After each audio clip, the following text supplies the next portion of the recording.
On va reprendre, on est tous ensemble. À la fin de chaque phrase, on n'oublie pas de respirer pour reprendre tranquillement. Je monte le piano pour que vous l'ayez un peu quand même. Vous êtes prêts? 3 et... Un petit peu tard, un petit peu tard, un petit peu tôt. Un petit peu tard, petit peu tard, petit peu tôt. Moi, j'ai juste une question pour les enfants, à savoir par rapport à l'expérience que vous avez vécue, est-ce que ça va vous laisser quelque chose pour demain, pour après, les relations avec les personnes âgées? Oui, je pense. Je pense. Vos grands-parents? Je pense que je vais demander à ma mère ou à mes parents de demander d'aller les voir parce que c'est pas mal là-bas. Ils ont même un baby-foot. On s'est fait battre 2 fois et il y a une fois avec Louis on a gagné. C'était juste ils étaient Au-dessus des nuages, moi aussi j'étais un oiseau. J'ai dansé sauvage, je traversais les nuages comme le fait la lumière. J'ai cru sous la pluie la symphonie des éclairs.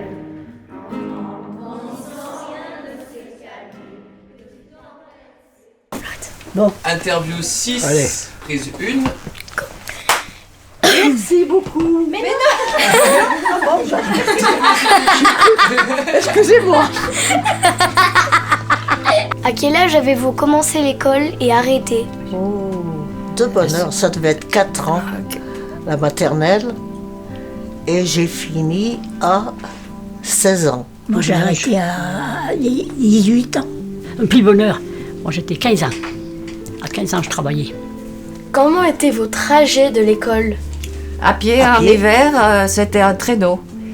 Il y avait beaucoup de neige à cette époque. Donc, on partait de nos maisons de mineurs pour remonter jusque dans le centre de la ville. Et ça faisait long. Je faisais moins 6 km par jour, à pied. 3 pour y aller, 3 pour revenir. On habitait un village à Dunière, chez Dunière. Les parents me disaient, vous faites pas ci, vous faites pas ça. Et, tu sais, ils nous disaient ce qu'il ne faut pas nous, faire. on les faisait. Et on les faisait, oui, la plupart du temps. Mais les hivers étaient rudes, donc on emportait le repas, on le mettait autour du poêle pour qu'il reste chaud et on mangeait à l'école. On portait notre dîner, à midi on mangeait froid. On portait une tranche, La gamelle. un œuf, oui, la gamelle. Oui. Que faisiez-vous en rentrant de l'école? On faisait des devoirs. Eh oui. Et on n'était pas bien aidés par les parents parce qu'ils savaient à peine lire et écrire, alors c'était dire. Avec quoi écriviez-vous? Avec une plume. Et un crayon aussi. On avait un L'encrier. encrier dans le bureau, un incrusté dans le bureau. On le reprenait, voilà. Puis on avait un buvard parce qu'on mettait des tâches. Et quels étaient vos jeux pendant la cour de récréation? On faisait surtout, comme on disait, la course tout le long de la cour. Ou bien on jouait à la marelle. Ou bien au ballon. À la marelle. Oui, ça aussi, les filles, oui. Et les garçons aux billes. Ah oui, aux billes. Ah oui, ça, ils aimaient bien ça. À l'école, est-ce que vous faisiez de la piscine? Oh non, ça n'existait pas ça. Les professeurs étaient sympas ou non? Ça pouvait faire, oui, ça allait. Et puis on n'avait pas bien le choix. Hein. C'était pas comme aujourd'hui, je pense. Ah bah ça. À l'école, bon, c'était des religieuses qui nous faisaient l'école. C'était pas des... C'était des religieuses. Elles avaient le cornette, tu sais bien ce que c'est, une religieuse. Et c'était tout des filles, c'était pas comme maintenant, c'était pas mix, c'était filles, tout des filles ou tous des garçons. Parce que vous êtes que des garçons, là. Non, nous, il y a des garçons et des filles. Et des filles. Oui, ils sont mélangés, eux, maintenant, c'est tout. Ça n'a rien à voir avec nous.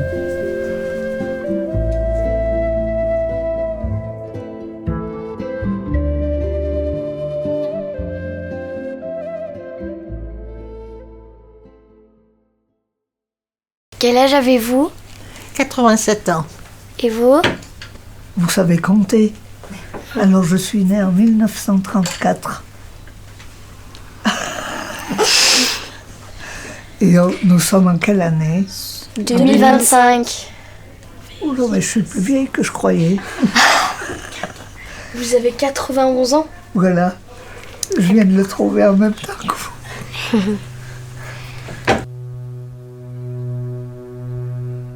Ça ressemblait à quoi la guerre? Des gens qui se disputent, qui se tuent même et tout. Mais enfin, nous, on était à l'arrière, on ne voyait pas ça. Je me rappelle quand les Allemands sont arrivés à Saint-Just. C'était un matin et il était 11h15. Pourquoi je me rappelle? Pourquoi je me rappelle ce truc? Il y avait eu les Allemands étaient passés, mais ils étaient passés à Saint-Just, ils ne sont pas restés. Donc on n'a pas été vraiment touchés par ça, quoi. Et ça vous faisait peur? Ah ben c'est-à-dire que c'était... On se demandait bien ce qui se passait parce que même si ça se passait loin, il y avait les retombées qui pouvaient nous arriver. Hein. Comment s'appelaient les soldats? Les soldats? Oui. Mais moi je sais pas leur nom. Hein. Moi je sais que mon papa est mort pour la France. Il avait 42 ans. Il avait fait la guerre en Allemagne. Et voilà. Et moi je suis plus pays des nations. C'était quoi votre plat habituel pendant la guerre? Des patates. Des patates. Je me rappelle du bombardement de l'Arica Marine, c'était en pleine nuit, et moi je tremblais dans mon lit. Ça, je me rappelle. Je me rappelle cela.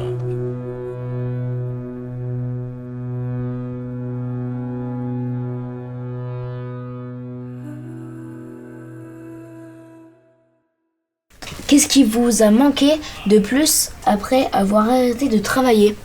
Quand on a arrêté de travailler? Oui. Bon, pas le travail, hein, ça me va manquer. Vous avez commencé à quel âge de travailler? À 14 ans. Et vous? Moi aussi. J'ai arrêté à 50... pour des raisons de santé. 4 ans pour raison de santé. J'ai été opéré du cœur.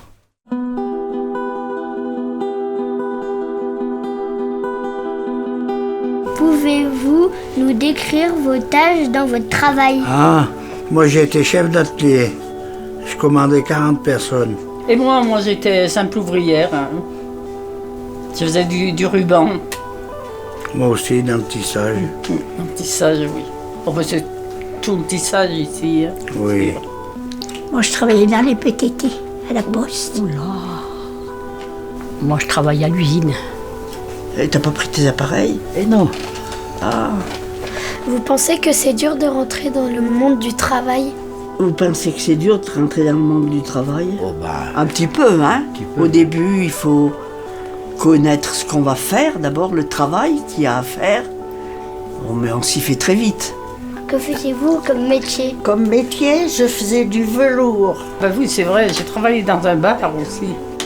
Alors, chose à ne pas prendre, hein. C'est sûr. Parce qu'un bar, c'est bien spécial. Hein. Pour la femme, surtout. Est-ce que vous connaissez la grève? Oui. Oui. La grève des mineurs. C'est quoi la grève des mineurs? La grève des mineurs. Oh là là, ça c'était terrible. Ah oui, c'était terrible. Parce qu'on gagnait pas beaucoup d'argent, même en travaillant. Je crois que ça n'a pas beaucoup changé. À votre avis, les jeunes générations auront-elles encore une retraite comme celle de leurs parents? Ben non, ils n'auront pas pareil. Hein. Non, non. Je pense pas que la retraite revienne à 60 ans. Ah non. Moi, je pense pas, moi. On s'arrêtait de travailler. Toutes les usines s'arrêtaient. Une grève. Ah, une grève. Ah bah oui. Là, pour défendre la sécurité sociale. Par exemple, c'est quelque chose qui est impératif. Pour défendre des acquis qu'on avait eus. Est-ce que vous avez obtenu ce que vous voulez? Oui, oui. Ah oui. Quand on est nombreux à demander la même chose. Il y a eu une période où toutes les usines étaient arrêtées, tout ce qui fournissait un travail s'arrêtait. C'est loin, hein, déjà. Tout ce que vous avez maintenant, C'est nos parents et nous-mêmes qui vous l'avons obtenu. Est-ce que les ouvriers faisaient la grève? Ah oui, bien sûr. Pourquoi? Ben parce qu'ils demandaient, ils avaient des revendications. Par exemple, une augmentation de salaire, un 13e mois. Et voilà. Et ils l'ont obtenu leur salaire? Pas tout, un petit peu. La moitié? Oui, un petit peu. Faites surtout quelque chose que vous aimez. Si on aime son boulot, on progresse.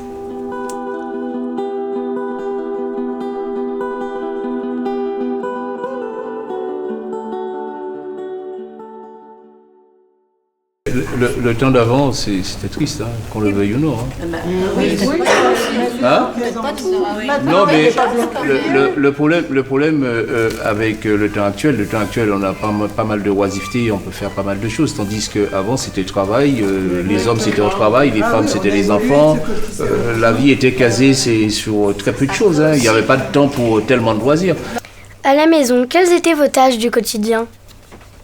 La tâche du quotidien, c'est pas Marius, mais moi c'était le ménage. Hein. Okay. Non, moi je faisais rien à la maison. Okay. Non, non.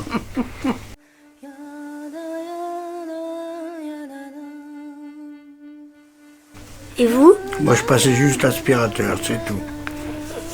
Il avait un aspirateur. Eh oui. Ben, on les faisait par obligation. Et vous? Les tâches quotidiennes qui vous plaisaient le mieux. C'était, ça faisait partie de notre vie. On le faisait par plaisir. Je dirais même qu'on a connu le Moyen-Âge et puis la modernité.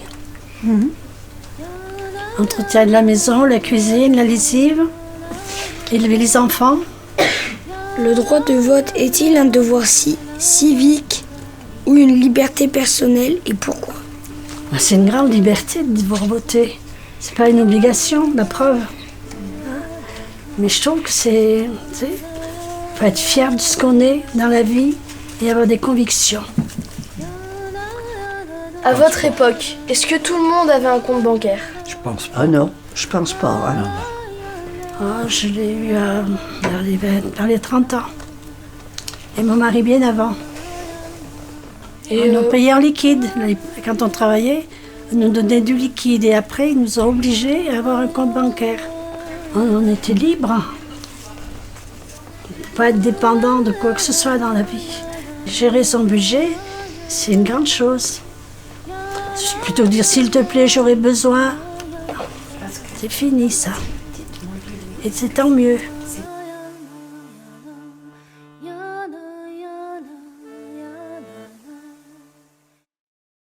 Vous pouvez nous chanter une petite chanson? Les feuilles mortes se ramassent à la pelle, les souvenirs et les regrets aussi. Oula, oula.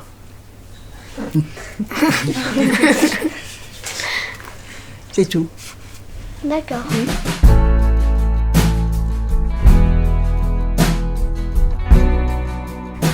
Comment avez-vous déclaré votre amour pour quelqu'un la première fois? Je sais pas trop. On est tombé amoureux l'un de l'autre, c'est coup de foudre. Je peux te dire quelque chose? Oui. Tu vois, nous sommes allés en Corse. Mon mari, donc Yéména, il habite Saint-Just-Malmont et Saint-Didier, c'est pas bien loin. Oui, je connais aussi, oui. Tu connais aussi? Oui. Eh ben, tu vois, on était à, comme disait mon papa, ils étaient à 6 km et on est allé se connaître en Corse.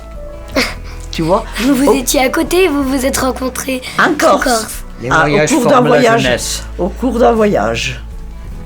Quand on s'est fréquenté, mais les garçons et les filles, on allait au cinéma et vers la coiffeuse, il y avait un trottoir. Et moi, ma femme actuelle, elle n'était pas bien loin de moi, mais moi j'étais sur la route. Et il est venu une voiture et elle m'a attrapé par la main. Et ça fait 65 ans, quand on se promène, on se donne toujours la main. Pourquoi, j'en sais rien.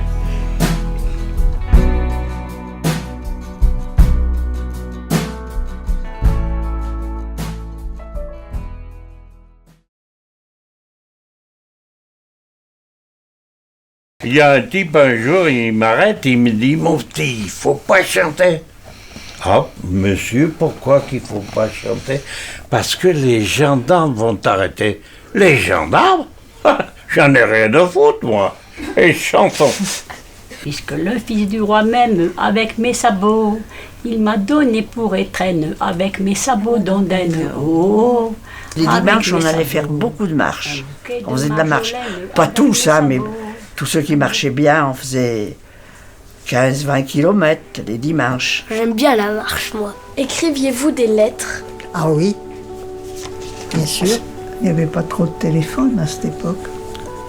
Alors on était bien obligé d'écrire. On faisait un peu de lecture, c'était mieux. Et à l'extérieur, eh bien, on jouait dehors. J'habitais dans un quartier de mineurs et c'était comme une grande famille. Et bien, quand on s'amusait, qu'on était jeunes, on s'amusait dans la rue, nous. Parce qu'il n'y avait pas des voitures comme maintenant. Et vous savez comment on se lavait? On avait une très grande bassine. On mettait de l'eau et on se lavait. Chacun son tour. On mangeait des pommes de terre. Tout ce qui était au jardin. Pommes de terre, le chou, des carottes. Pouvez-vous nous décrire vos soirées? Est-ce que c'était un beau souvenir? Ah oui. Ah oui, on allait à Valprivat, c'est en dessus de Basse. On couchait chez une personne. On y allait le jeudi, le vendredi, le samedi et le dimanche soir, on rentrait. Receviez-vous des cadeaux à Noël et anniversaire? Parfois, mais pas tout le temps. C'était pas systématique. C'est pas parce qu'il y avait la fête qu'on recevait un cadeau. Oh, les fêtes de Noël, c'était en famille et on avait une papillote et une orange. C'est tout ce qu'on avait. Quand on était petits, on avait chacun une papillote ou deux. Et nous, moi, pour me taquiner mes frères, je faisais les papillotes qu'on leur donnait, 5 mois, et on y mettait un grain de charbon à la place du chocolat. Et quand ils découvraient, ben, ils étaient colères et ils cherchaient à me faire des misères, comme moi je leur en ai fait. Est-ce que vous connaissez une chanson en Ah bah, celle de Montfaucon. C'est un homme et une femme qui allaient à la fois à Montfaucon. L'autre torieux m'en enave, l'autre torieux m'en enave, vais la faire à Montfaucon d'Antoinette, vais la faire à Montfaucon d'Antoinette et tout. Quand même vraiment aimé nous voir parce que quand on est parti de la maison de retraite, et il y a une personne âgée qui a pleuré. Moi ça m'a fait beaucoup de peine parce que du coup ça veut dire qu'elle a beaucoup aimé passer du temps avec nous. C'est pas mal que les émotions ressortent parce que quand on est plus vieux, on retient moins les émotions. Les larmes c'est souvent dans les yeux.